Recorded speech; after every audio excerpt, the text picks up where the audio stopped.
Ada salah satu nasabah kaya di Indonesia mengambil uang jumlahnya besar. Nah, dia bilang sudah coba dirayu kalau cuma urusannya kurang return, kurang imbal hasil, kita bisa kelola imbal hasil yang lain. Si nasabah ini mengatakan dia harus mengambil uang itu karena dia mendapatkan tekanan. Nah, kita harus jelasin untuk cash flow dia.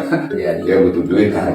Dia nanya, sebetulnya pemerintahan kamu ini maunya apa sih? Itu apa yang bisa kita baca dari penarikan dana nasabah kaya di luar negeri? Mungkin memang trust fundnya lagi butuh uang karena mungkin lagi terjadi si nasabahnya BlackRock. Kalau nasabah individu yang ambil uang mungkin karena memang seperti kejadian jalan satu-satunya mencegah kelompok masyarakat kita yang masih punya uang untuk tidak ramai-ramai konversi ke falas, memberikan kepercayaan bahwa rupiah bisa stabil. Dan rupiah bisa stabil itu caranya tidak gagal fiskal. Gagal fiskal itu kan bisa gagal bayar bunga, bisa gagal bayar pokok, bisa gagal bayar subsidi.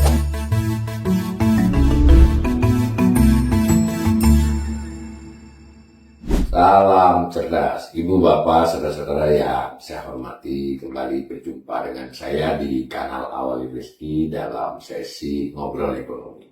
Saya kembali ditemani sahabat saya, Mas Yanuar Rizki. Assalamualaikum. Waalaikumsalam warahmatullahi wabarakatuh. Kali ini kita akan berbincang beberapa hal, mungkin agak sedikit acak ya, karena terlalu banyak memang topik yang sedang rame. Nah, jadi kita meminta komentar-komentar Mas Yanuar atas beberapa hal nanti.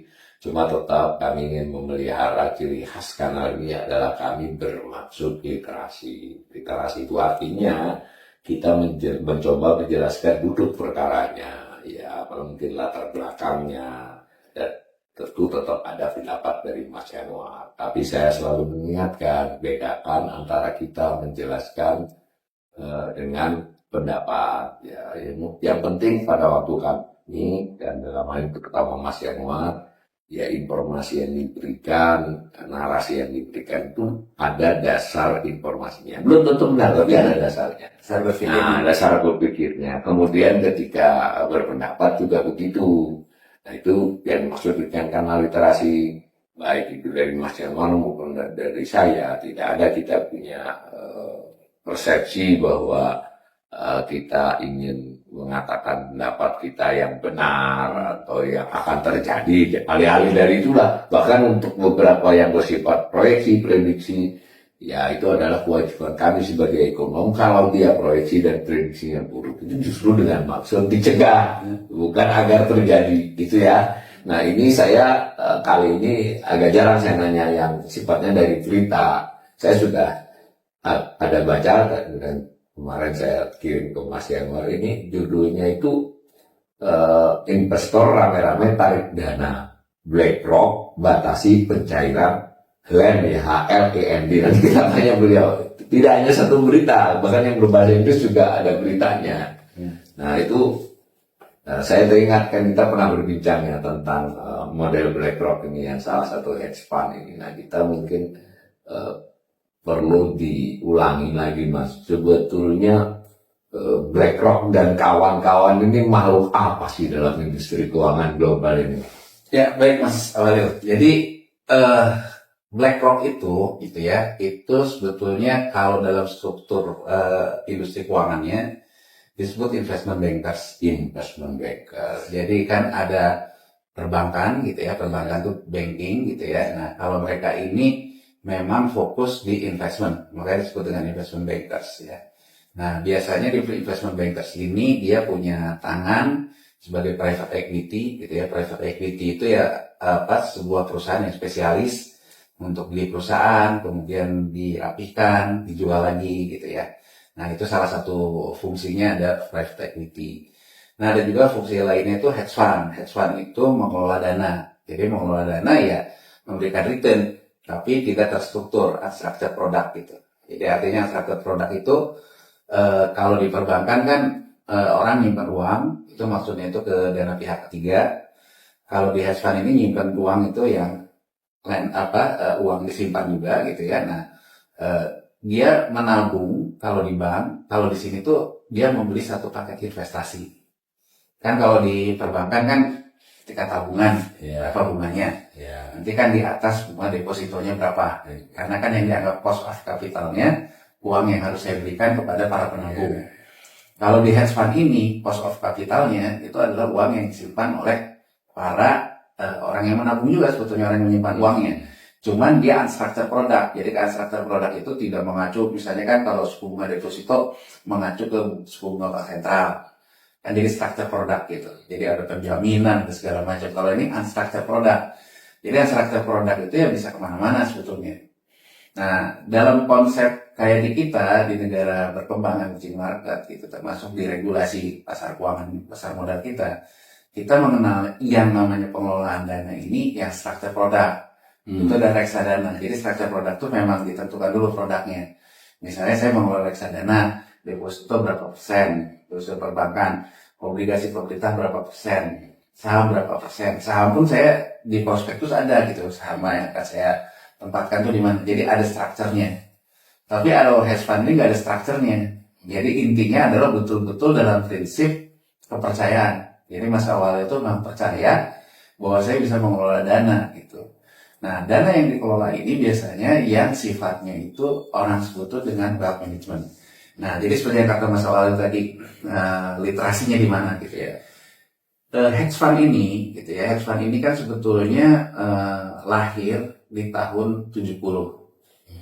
Jadi ketika Presiden Nixon ya mengeluarkan aturan bahwa di tahun 71 itu bahwa ketika bank sentral mau melakukan cetak uang, cetak uang itu kan antara money circulation di sisi lain di peredaran uang dengan sisi asetnya itu kan rata-rata surat utang pemerintah ya. Jadi historisnya pada waktu itu tuh Amerika Serikat tuh ibaratnya sudah tidak mengacu lagi ke Bretton Woods Agreement. Makanya dulu kritiknya Bretton Woods itu sudah ditinggalkan oleh Amerika Serikat sendiri.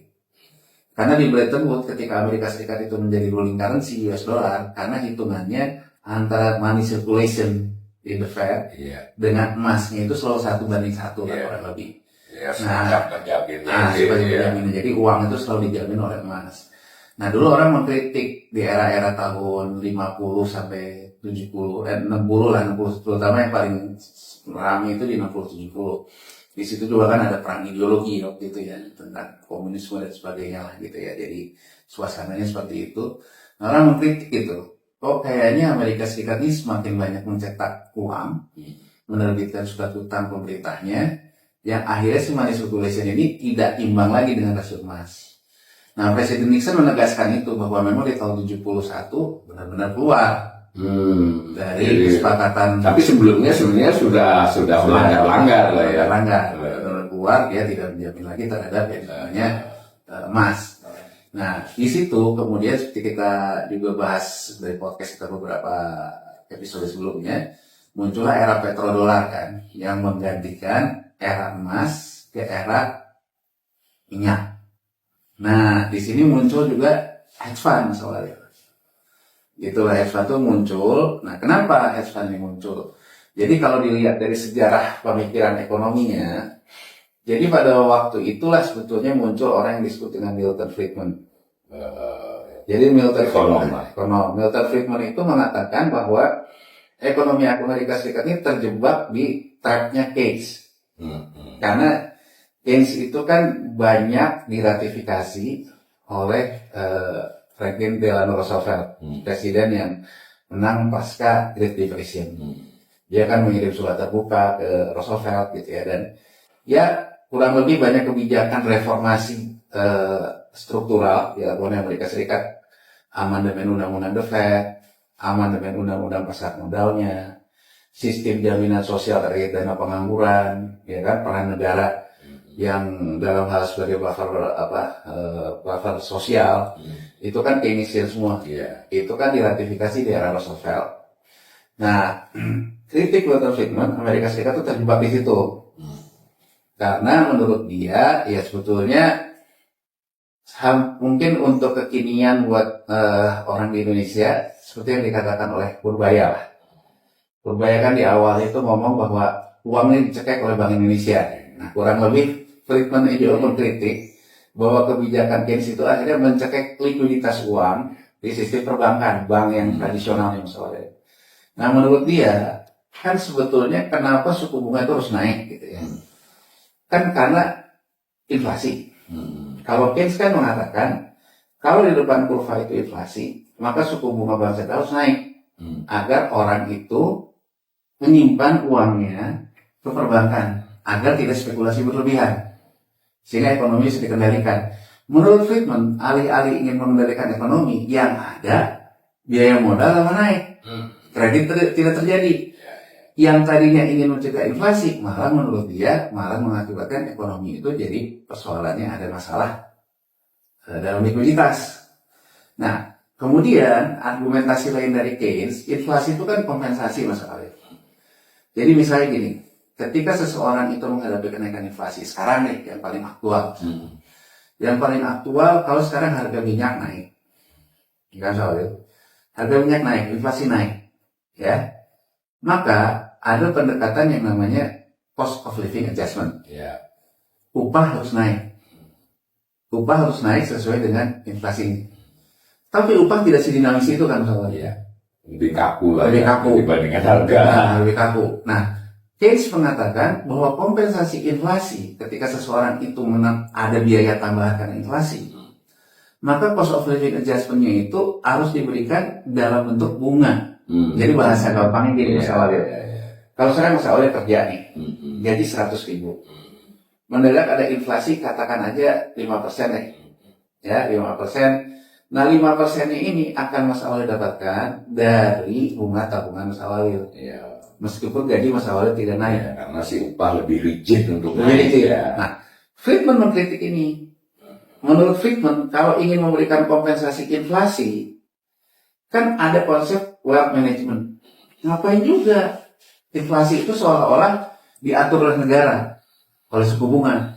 Biarkan aja diutilisasi aset pasar keuangan. Jadi artinya, biarkan uang itu muncul ke market, jangan dicekek lah, kalau bahasa gampangnya jangan dicekek, jangan mainin di suku bunga, maka nanti yang namanya kompensasi inflasi itu akan diperoleh dari wealth management.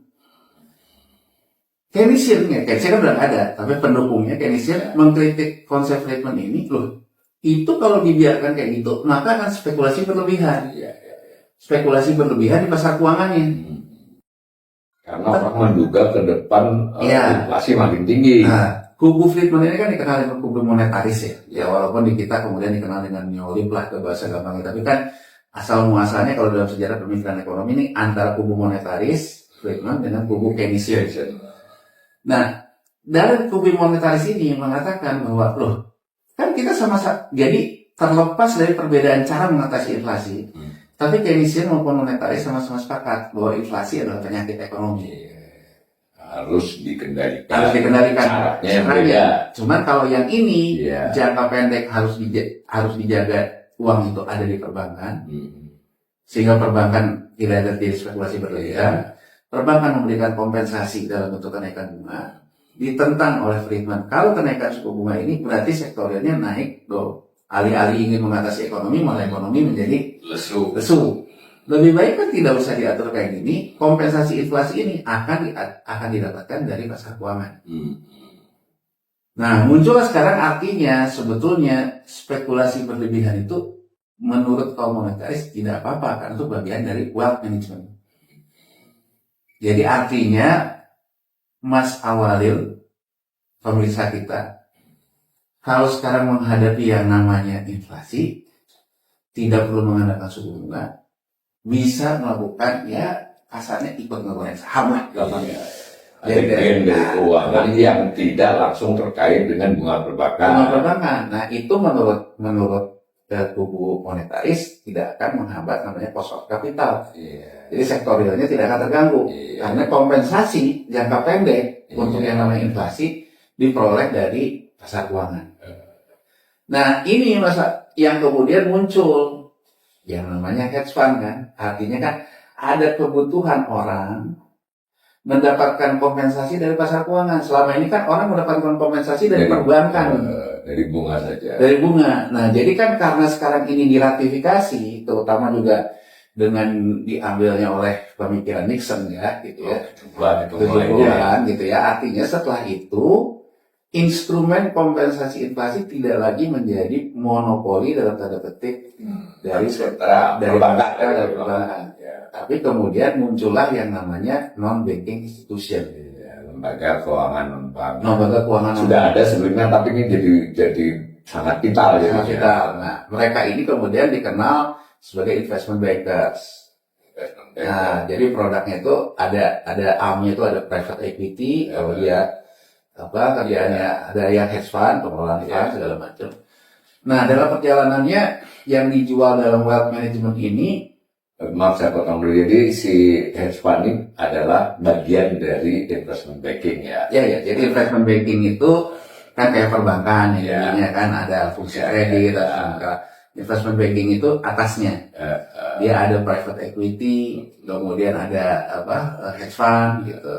Jadi kalau private equity kerjaannya ya jual beli perusahaan, diperbaiki, diambil, dijual lagi gitu. Tapi intinya pada akhirnya memainkan yang namanya margin masalahnya. Jadi kalau sekarang saya ngambil perusahaan, saya benerin, nanti saya jual. Ya sama dengan bank sebenarnya. Cuma tadi bank ini lebih terstruktur. Ya. Produk-produknya sudah nyaku lah gampangannya. Yang ini baru. Ya, kalau ini lebih kepada instrumen Lebih luas ya. lebih luas, instrumen pasar keuangan. Nah, awalnya tujuannya itu kan sebetulnya hanya mengkompensasi inflasi. Dalam perjalanannya, ya, investment bankers ini boleh bilang mengkanibal banking. Karena dia bisa memberikan return yang jauh lebih besar dari apa yang diberikan oleh bank. Itu ya. Jadi kan kalau bank itu kan dia mau cenderung ikut ke suku bunga bank sentral, kalau ini kan unstructured dengan berbagai macam segala macam. Nah, singkat cerita, di kita Bright Insight akhir tahun, kita mengambil data dari Bank of International Settlement. Banknya Bank Sentral. Banknya Asosiasi lah. jadi kalau Bank Sentral dalam fungsi sistem pembayarannya itu yang di atasnya Bank of International Settlement, tapi Bank Sentral sebagai otoritas moneter yang di atasnya IMF. Jadi ini terkait dengan sistem pembayaran, sistem SWIFT segala macam. Nah, data SWIFT yang di Bank of International Settlement menunjukkan NBI ini, non-banking institution ini sudah jauh meninggalkan bank institution Kelolaannya. Jadi boleh dibilang berdasarkan data dari Bank of International Settlement, terutama di negara maju dalam 10-20 tahun terakhir ini, bahkan terutama 10 tahun terakhir ini, bahwa dominasi perbankan itu sudah ditinggalkan jauh oleh NBI. Gampangannya duit itu banyak di non-bank daripada di bank ya. Artinya terjadi crowding out dari orang yang biasanya menabung di perbankan di negara maju, pindah membeli instrumen di investment bankers. Di data yang kita dalam Bright Insight ya, di podcast sebelumnya, itu juga kan ada investment bankers activity-nya. Iya. Di bawahnya itu kan ternyata arm yang paling besarnya adalah hedge fund. Jadi boleh dibilang investment bankers itu banyak mengelola dana orang yang membeli produk hedge fund sebetulnya misalnya. Hedge fund itu punya produk, tapi lebih luas, bisa dirubah-ubah dibandingkan bank yang deposito, giro gitu ya. Nah, hedge fund ini memberikan return. Saya ambil contoh, ya. Saya yang terkenal di kita lah, Bridgewater, Ray Dalio. Salah satu hedge fund ya. Sebelum kita mengenal BlackRock, ya, yang banyak dikenalkan di kita itu kan Ray Dalio ini. Bridgewater udah kayak malaikat investasi aja kan, dicitrakan seperti itulah orang yang perlu dan segala macam. Nah, Bridgewater ini masalah kita bisa lihat datanya, ya. Tahun 2024 dia memberikan return bunga, kalau dibilang return kepada orang yang membeli produk hedge fund itu 35% setahun. Gede. 35 dalam US dollar. Ya, 35% dalam US dollar. Yang menarik, dari 35% ini 28% itu didapat dari emerging market. Bukan dari negara maju ya, bukan dari dinamika keuangan negara maju justru. Jadi di negara majunya sendiri itu hanya sekitar 7%-an. Tapi duitnya dari orang-orang di negara maju mayoritas. Nah ini gimana? Uangnya ini setiap orang yang masuk dalam struktur produknya si hedge fund, ya boleh dibilang nasabah kaya. Iya. Ya kan nasabah kaya. Tidak harus orang itu ada di negara maju, bisa juga dari negara berkembang. bisa rejim juga dong. Oh iya. Dan gini Mas Awalin, dalam banyak jurnal ya, sama jurnal-jurnal yang terkait dengan investigasi transaksi keuangan, bahwa yang namanya wealth management ini sudah bergeser. Sebetulnya apa yang dikritik Keynes itu ada benarnya. Spekulasi berlebihan itu.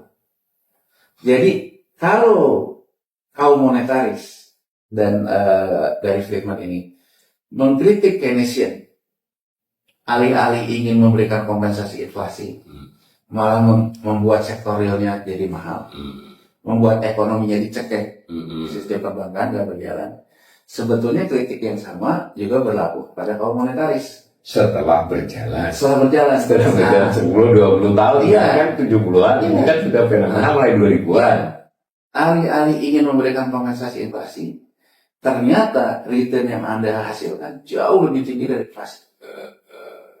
Apa dampaknya? Dampaknya akhirnya orang mulai berpikir, ngapain juga ya saya buat pabrik? Iya, ya, itu. Kalau sekarang saya punya uang, taruh di hedge fund, saya bisa dapat 35%, ngapain saya juga punya pabrik? Gitu loh masalah. Jadi, ini sebetulnya yang bisa menjelaskan juga yang kita kemarin bahas masalah terkait dengan harga minyak. Iya, ya.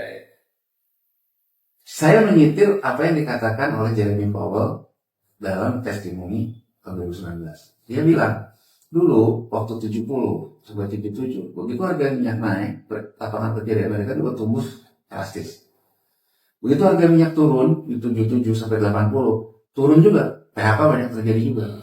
Tapi dari 80 sampai hari ini, setiap kenaikan harga minyak tidak punya lagi korelasi. Tidak elastis. Tidak elastis lagi dengan penciptaan lapangan kerja.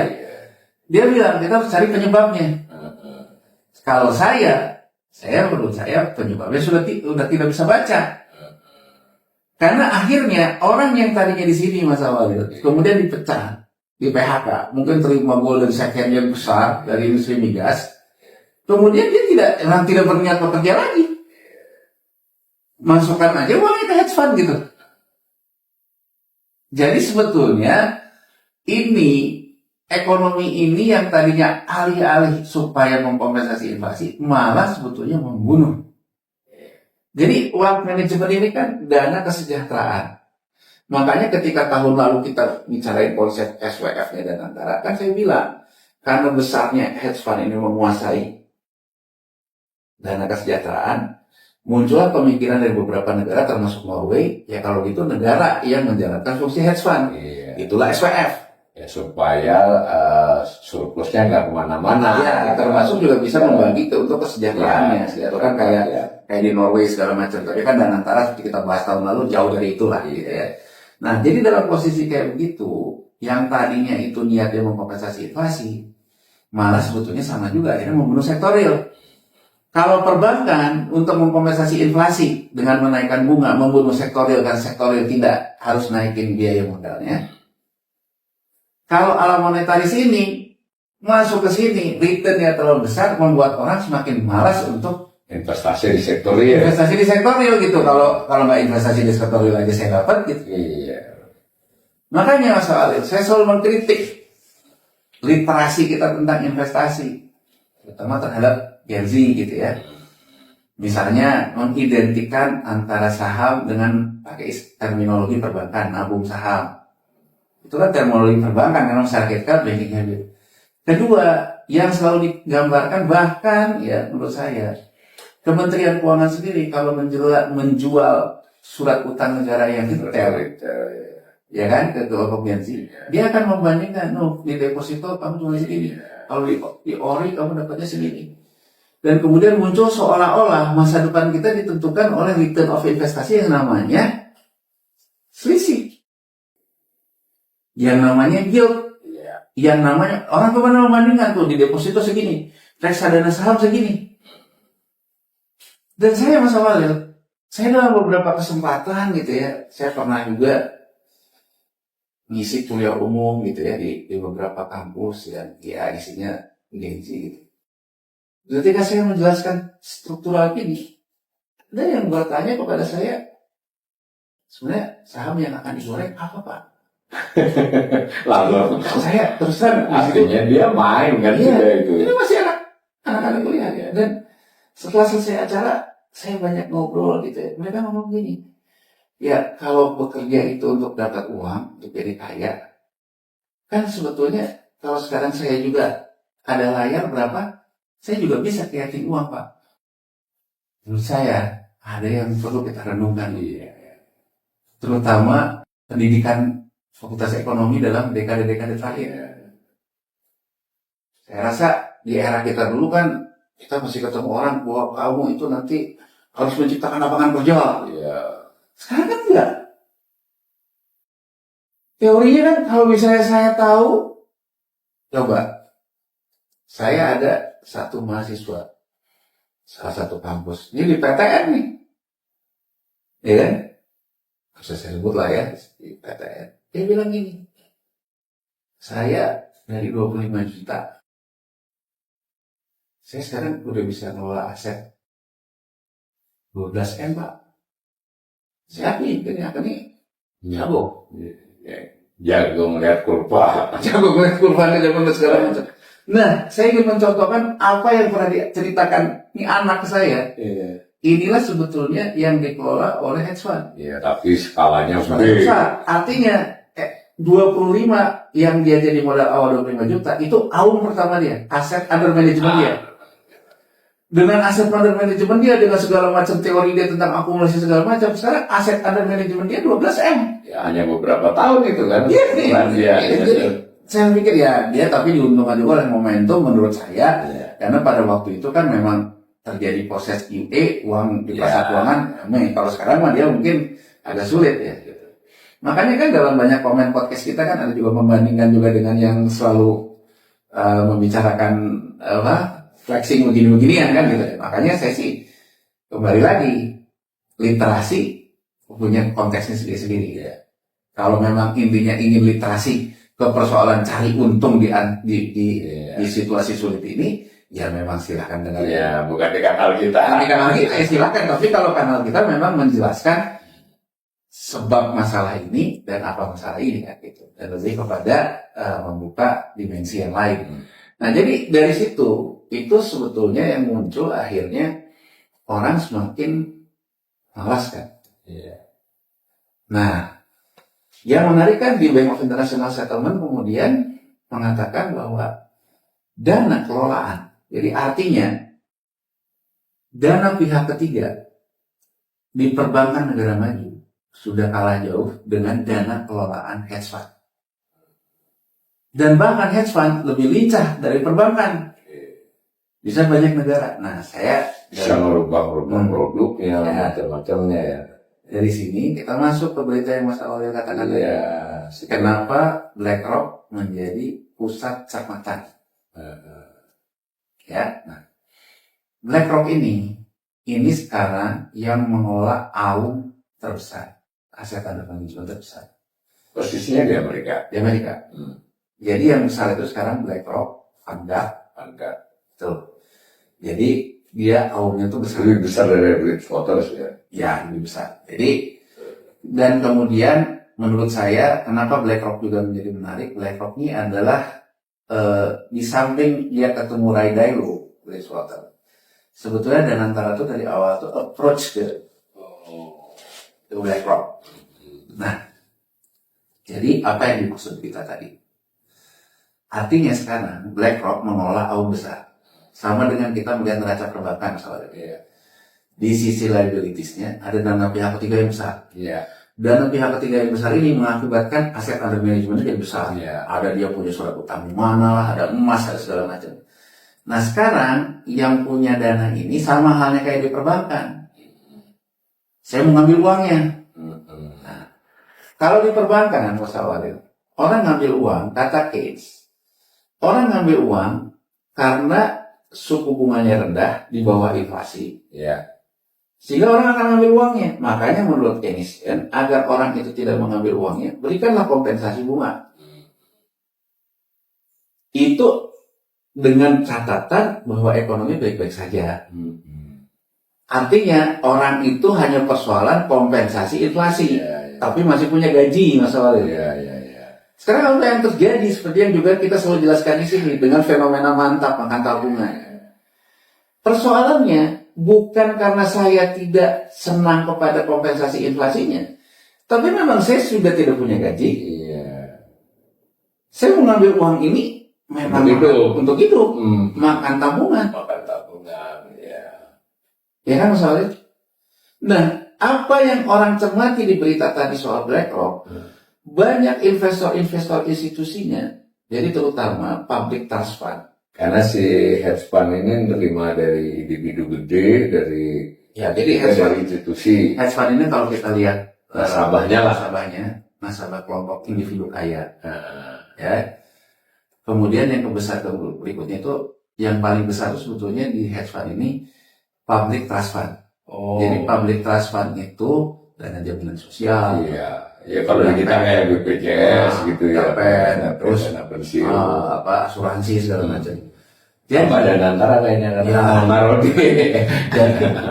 Jadi kenapa BlackRock ini sekarang BlackRock dan Vanguard ya. BlackRock dan Vanguard itu sangat terkenal sekarang ini. Karena BlackRock dan Vanguard ini dia berhasil menjadi tempat yang dipercaya oleh banyak public trust fund. Iya, jangan-jangan termasuk SWF Norwegia, Singapura, ada nggak kemungkinan? Bisa aja sih mungkin yang menempatkan. Maaf, saya potong sedikit. Tapi dia dijamin ya tidak mengumumkan nasabah yang nyimpennya. Itu kan makanya kan selalu nanti kesana ini dulu dijelasin bahwa dia nasabahnya itu jadi pembagian besar. Nah, berita itu yang dibaca Mas Walid tadi sebetulnya dipicu awalnya itu ada berita di Bloomberg ya. Ada salah satu trust fund itu mengambil dana dari BlackRock. Gede lah ya. Gede. Dugaan saya ya mungkin karena trust fundnya mungkin klaim meningkat Mas Walid.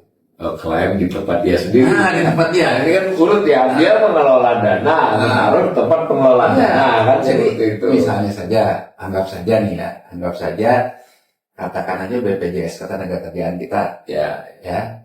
Dia mungkin daripada saya susah-susah, udahlah saya beli produk hedge fund aja. Iya.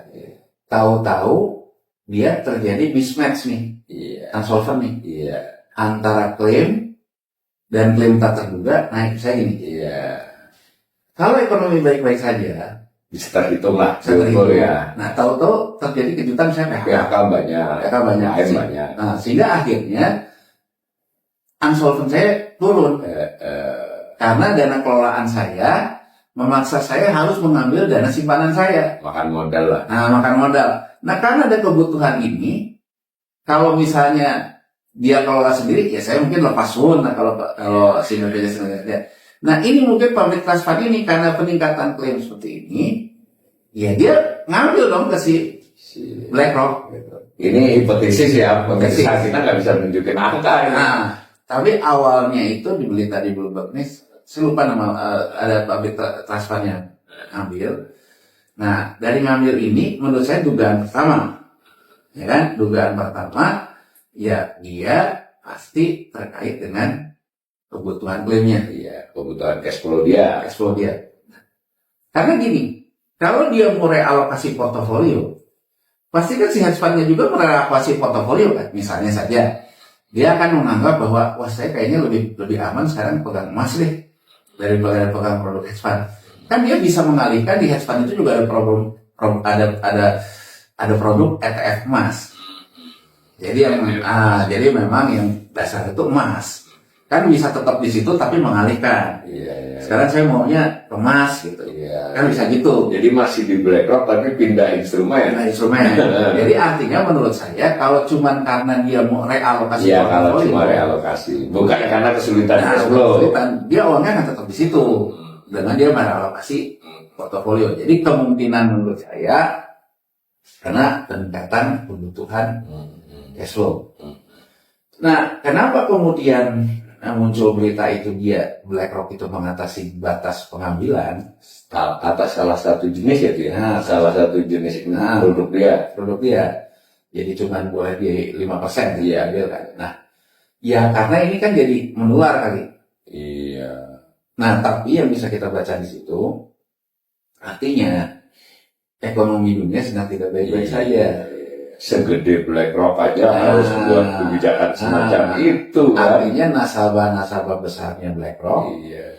ada persoalan yang membutuhkan cash flow, sehingga mereka ngambil uang. Artinya ini sama dengan kita melihat fenomena mantap, tapi di level high net worth.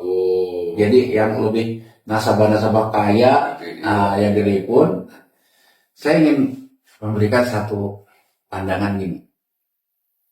Jadi kira-kira tahun lalu lah, bulan Juni gitu ya, bulan Juni atau bulan apa, saya ditanya nih sama salah satu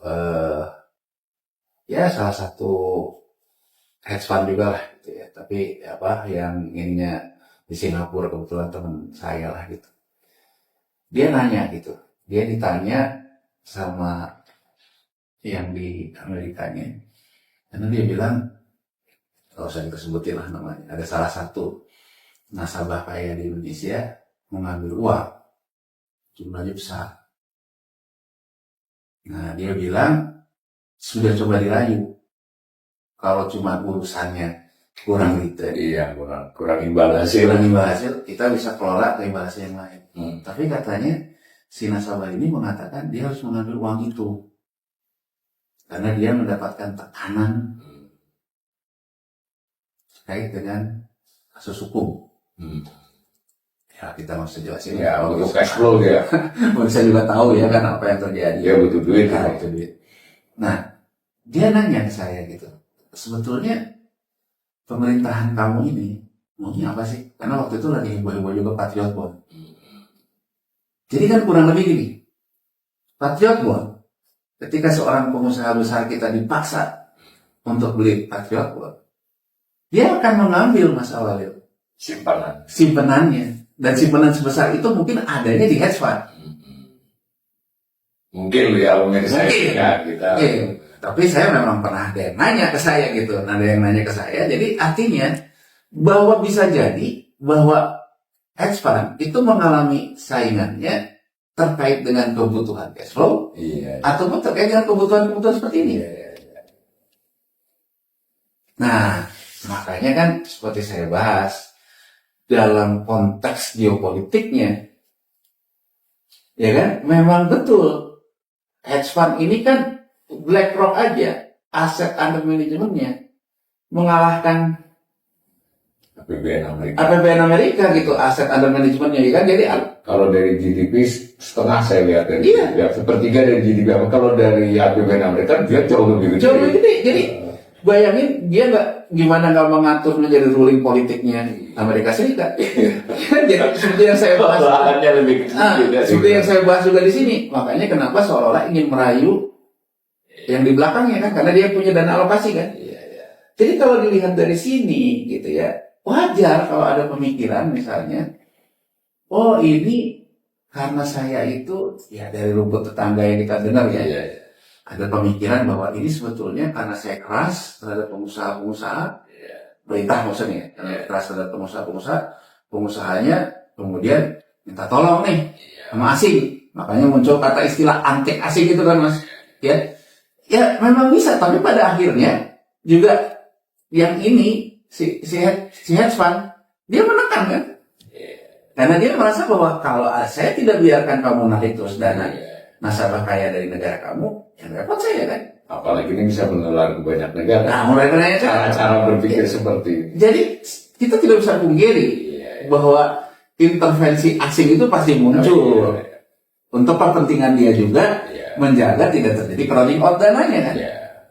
Tapi kan pada akhirnya kalau kita lihat dalam podcast kita sebelumnya, pemerintah cenderung mengalah kan, gitu ya. Jadi dalam posisi seperti itu, apa yang bisa kita baca dari penarikan dana nasabah-nasabah kaya di luar negeri? Satu, mungkin memang trust fund-nya lagi butuh uang, karena mungkin lagi terjadi kenaikan nasabahnya BlackRock. Kalau nasabah individu yang ambil uang, mungkin karena memang seperti kejadian. Tapi ini di negara lain. Gitu ya. Nah, jadi karena tekanan-tekanan seperti ini terjadi, maka kan sama aja. Kalau kita mau perbankan, kalau sekarang kita rame-rame yuk narik duit kita keras, yang ada bang ini duitnya. Sama juga dengan BlackRock kan. Iya, Kalau dia tidak mengatasi ini, Iya. ya kan? Nah, berarti kan nggak ada dong uang ini. Tapi yang harus kita baca di sisi lain itu apa? Kalau ini narik, berarti kan ada aset under management yang akan dilepas oleh BlackRock. Iya. Ada aktif pasifnya harus balance. Harus balance. Nah, kita patut membaca alert yang selalu kita sampaikan di sini.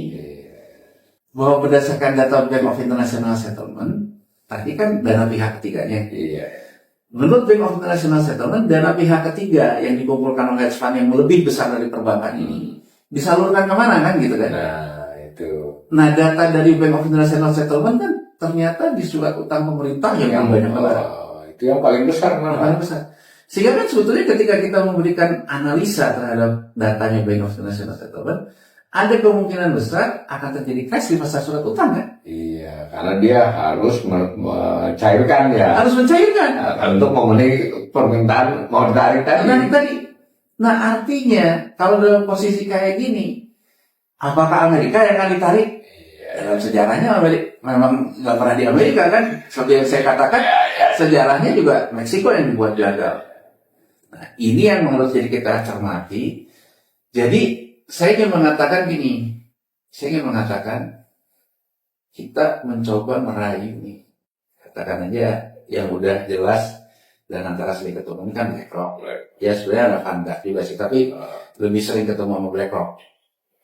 Katakanlah ini ingin merayu BlackRock untuk mengalokasikan. Kalau saya hitung-hitung sih kasarannya BlackRock itu alokasinya sekitar dari AUM itu sekitar 60-70% itu surat utang pemerintah.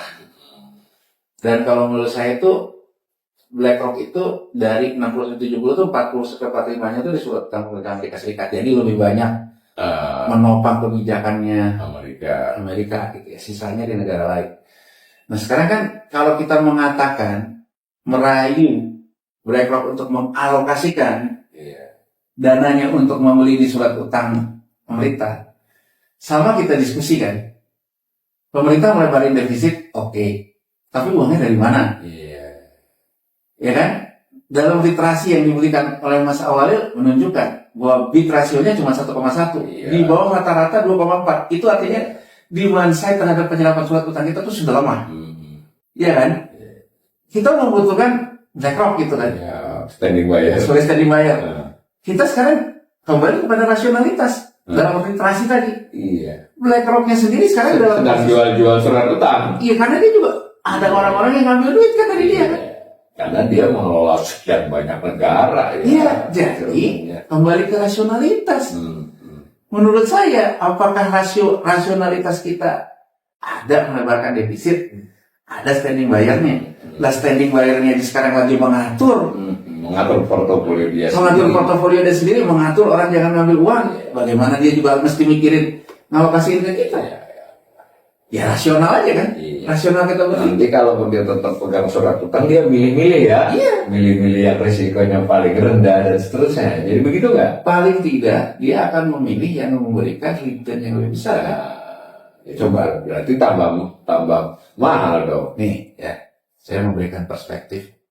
Saya selalu beberapa kali di tempat kanal ini mengatakan yang dikatakan oleh Paul Singer ini Elliott Capital. S1 juga. Paul Singer mengatakan sekarang tuh eranya sorting bond. Jadi yang disort itu surat utang pemerintah. Apa maknanya? Sekarang kita lihat nih.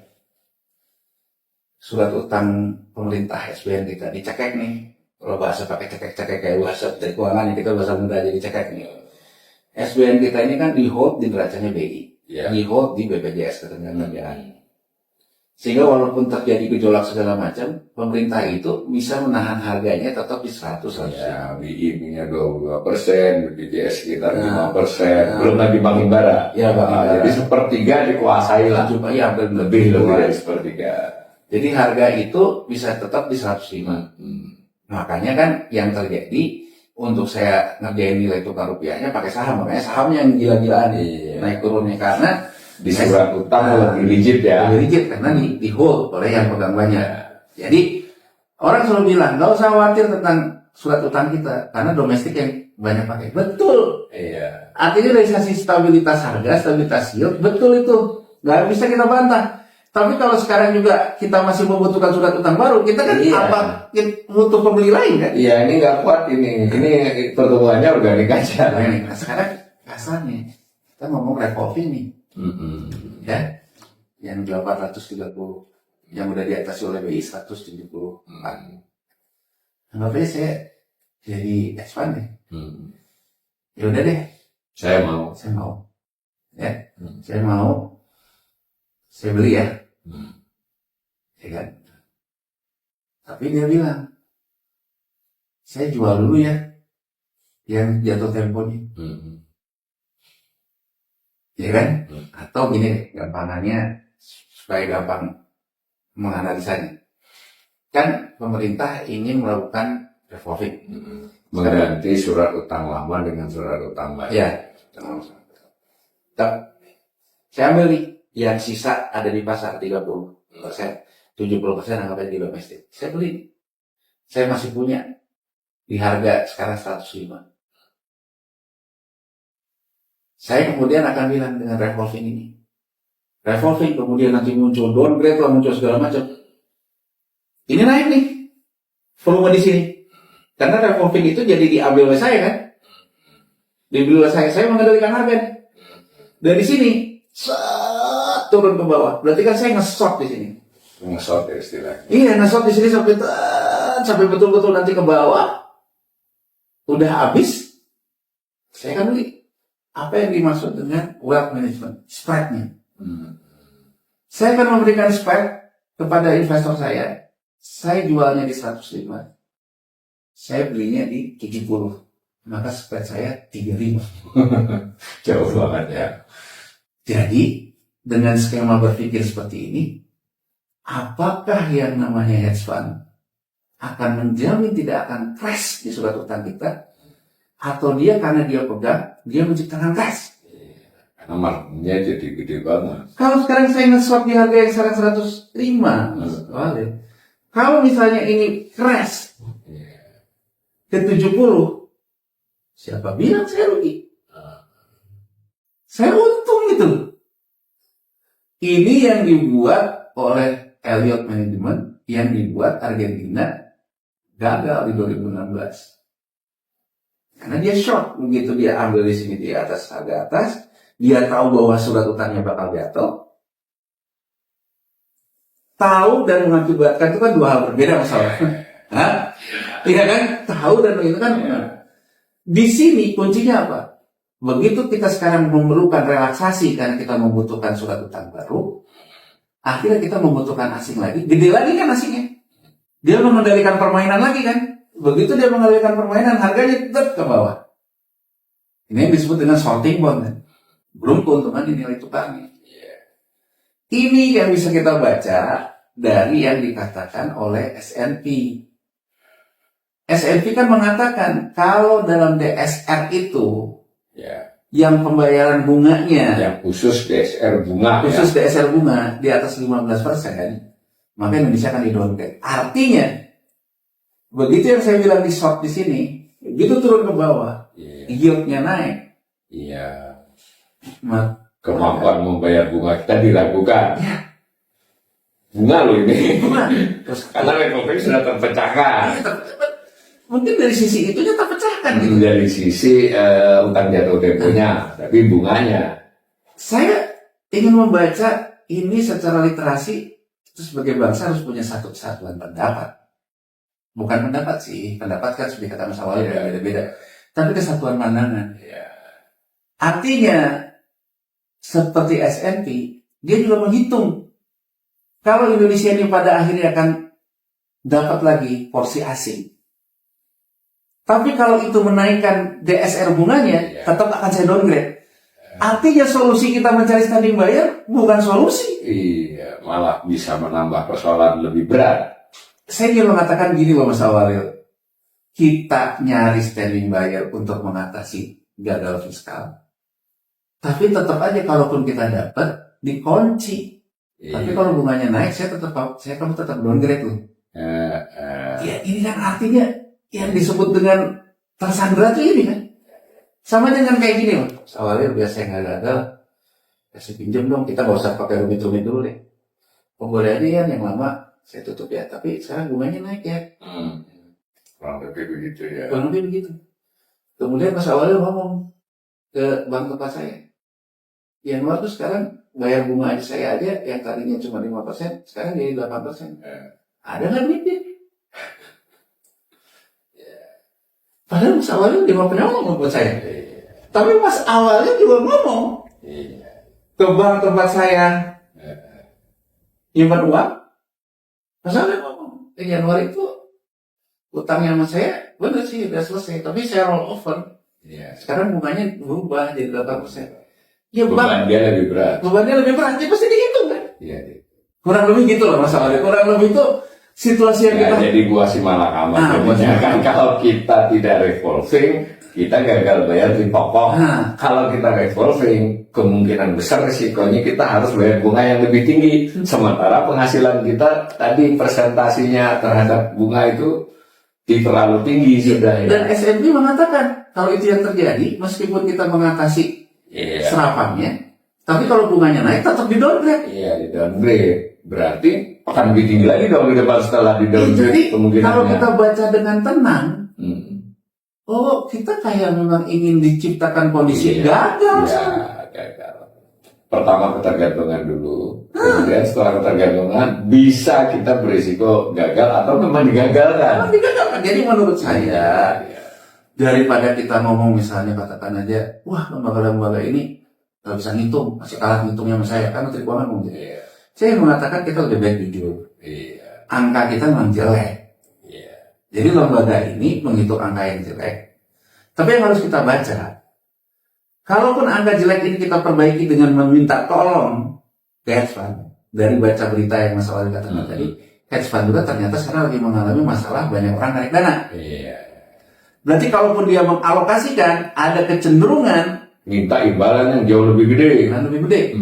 Begitu minta imbalan lebih gede, SNB mengatakan kalau Anda menemukan solusinya, tapi imbalannya naik dalam DSR bunganya, saya tetap akan downgrade. Jadi artinya nggak ada solusi selain kita sekarang sebetulnya lebih baik mengurangi kebutuhan berutang. Dan itu berarti memotong belanja. Prinsipnya kan begitu ya. Saya ingin memberikan konteks cara kita membaca berita BlackRock ini itu. Ini sebetulnya yang harus kita sarankan semakin membuat pemerintah itu rasional. Artinya di level dunia pun likuiditas itu sedang masalah ya. Sedang masalah gitu. Kalaupun kita juga minta bantuan, oke saya tolong, pasti akan minta kompensasi besar. Ya kan udah pasti kan, karena ada penarikan dana. Kan gini, orang narik dana. Kamu kenapa narik dana? Oh, saya kayaknya lebih baik ini deh, saya takut sama perang sama apa segala macam. Tapi kalau saya ngomong, udah nggak usah simpen, saya bisa naikin punya kamu dari 35 besok 45. Orang ini kemudian oke deh kalau 45 sih saya mau. Sesuai lah risikonya, hasil dengan risikonya sesuai. Berarti kan saya sebagai pengelola hedge fund harus naikin dari 35 ke 45. Saya harus cari objek kan. Di mana saya bisa dapat untuk bayar itu? Saya ingin mengatakan hati-hati.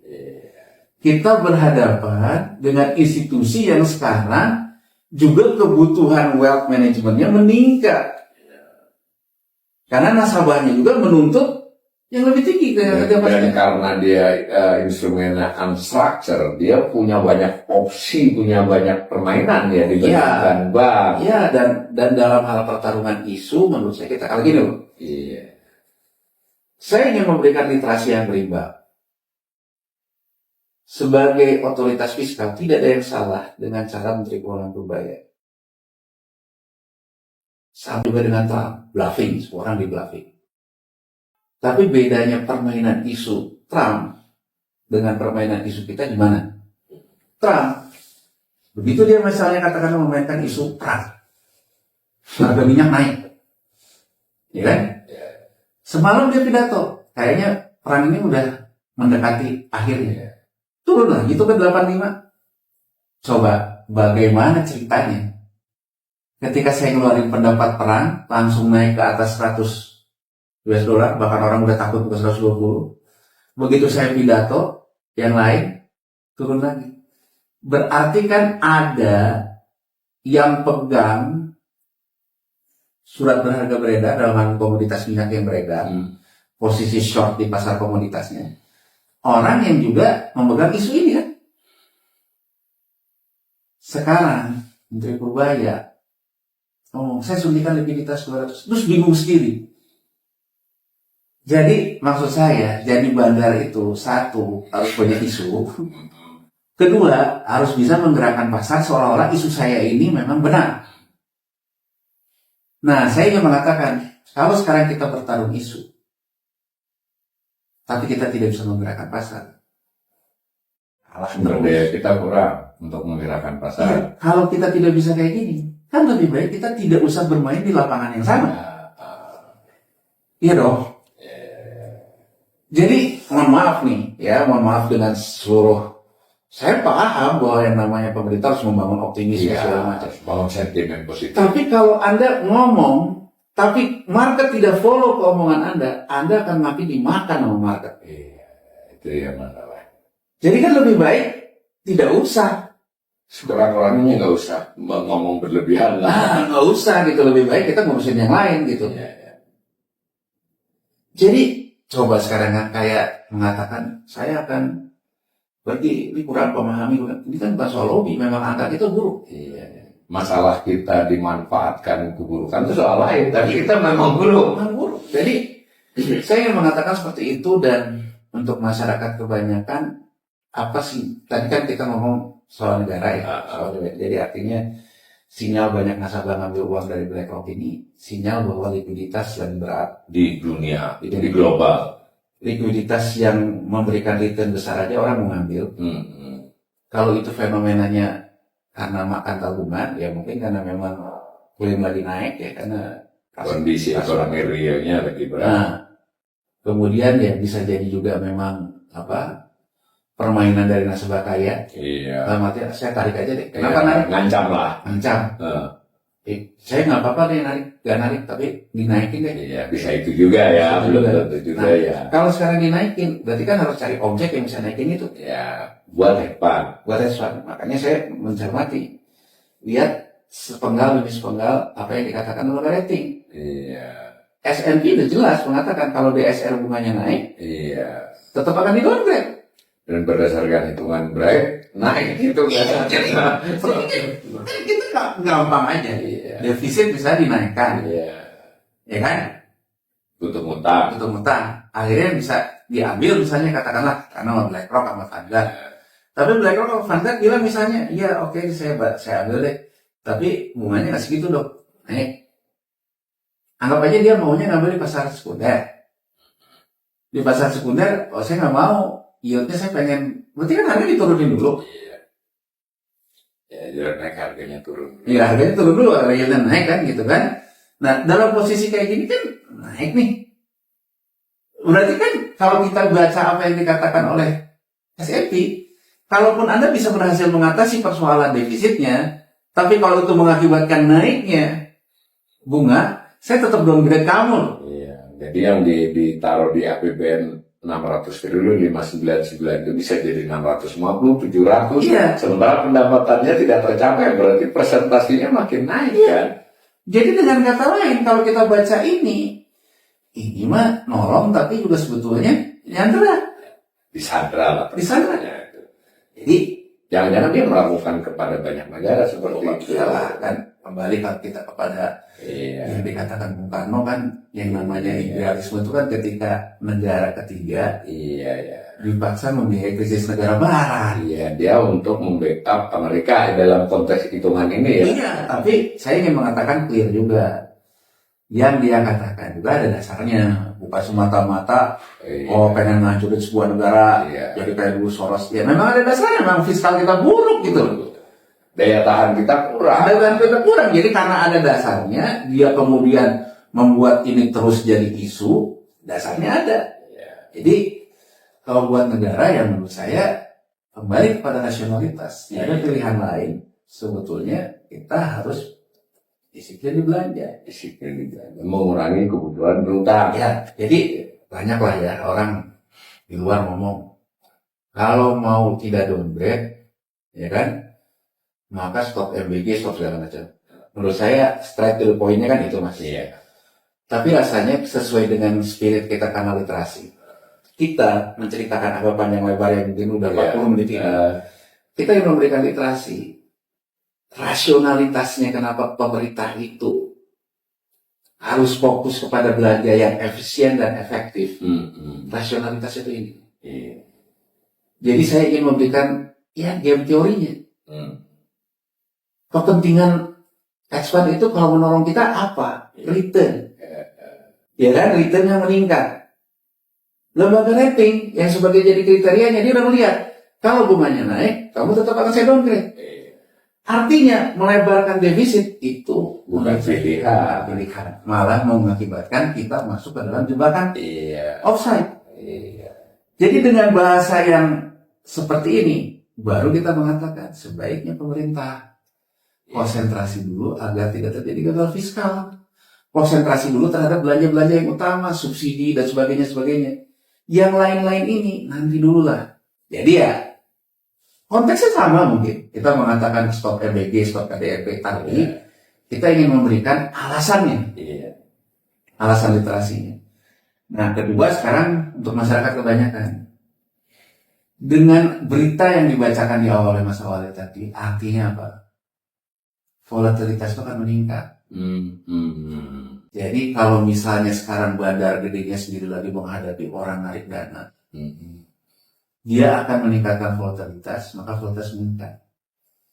Jadi mengharapkan situasi yang tidak naik turun itu Sulit.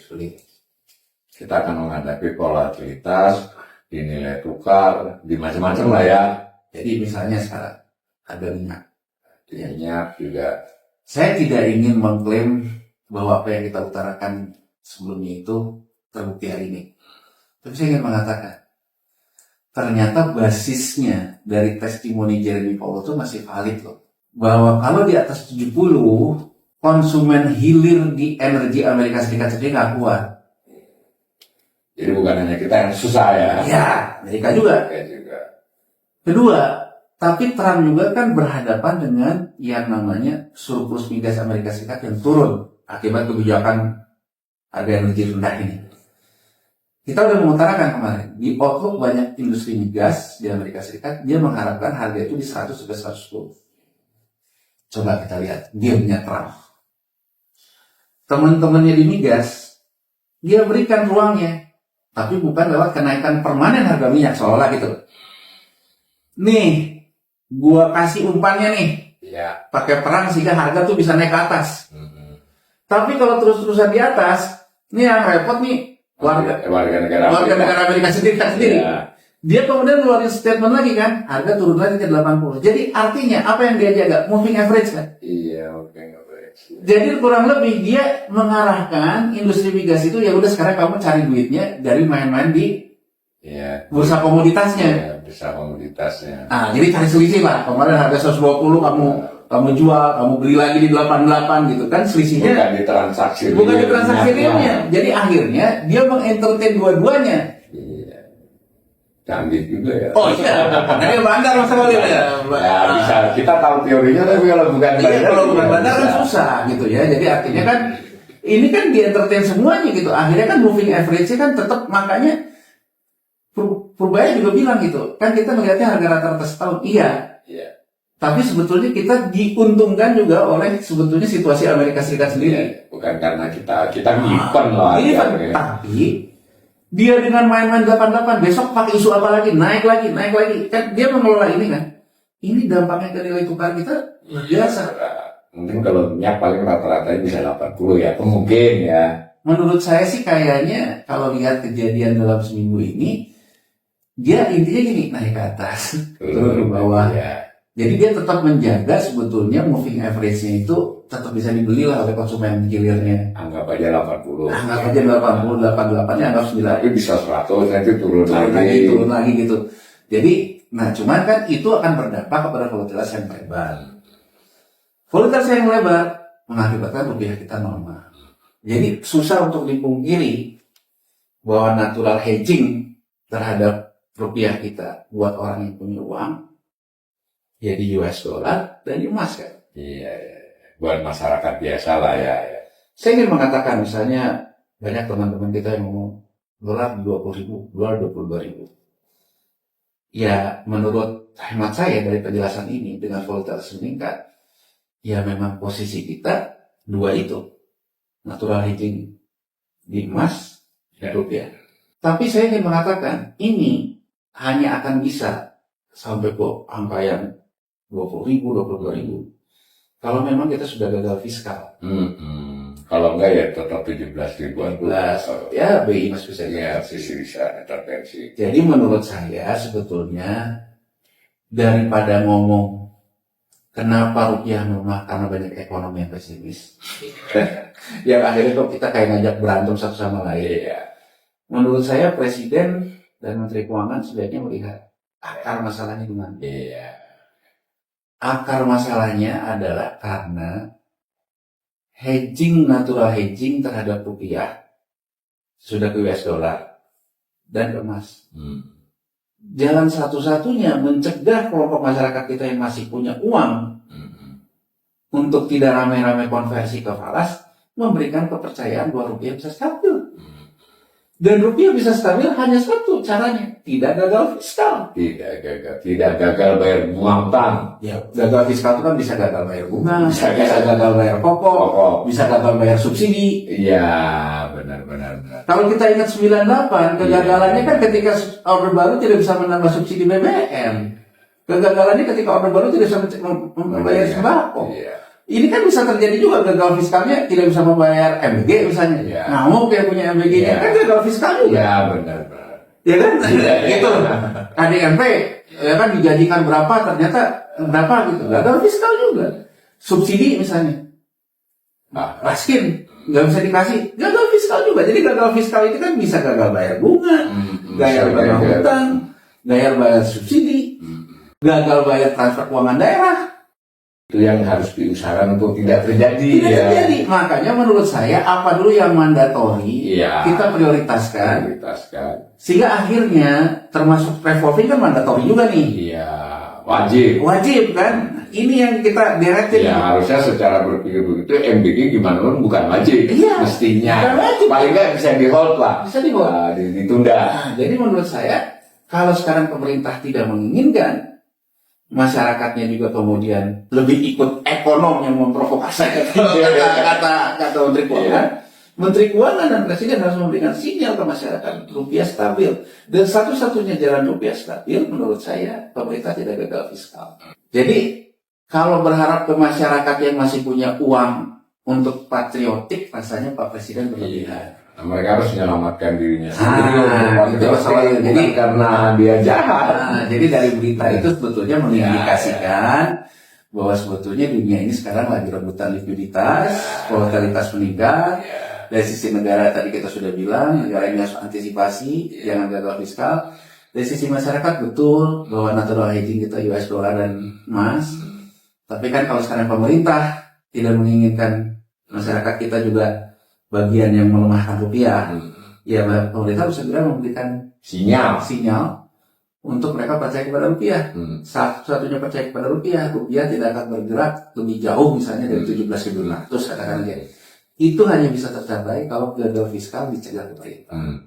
Demikian ya pemirsa. Jadi jangan, kalau menurut Mas Yanwar dan saya setuju, itu kita harus memahami fenomena-fenomena yang terjadi di dunia. Salah satunya dari kejadian yang sedang dialami BlackRock, itu dampaknya cukup besar ke negara seperti kita. Dan beda dengan zaman dulu, mungkin dulu transmisi perubahan itu butuh sebulan 2 bulan, sekarang bisa hitungan minggu gitu ya. Sekalipun sebagaimana yang berkali-kali saya sampaikan, yang perbincangan saya dengan Mas Yanwar ini, pertama literasi, kedua kalau dia menyangkut prediksi, proyeksi, itu adalah pendapat. Dan kalau ketika prediksi proyeksi yang buruk, itu dengan maksud agar dimitigasi dan dicegah. Mudah-mudahan perbincangan ini bermanfaat buat pemirsa. Terima kasih. Sama-sama.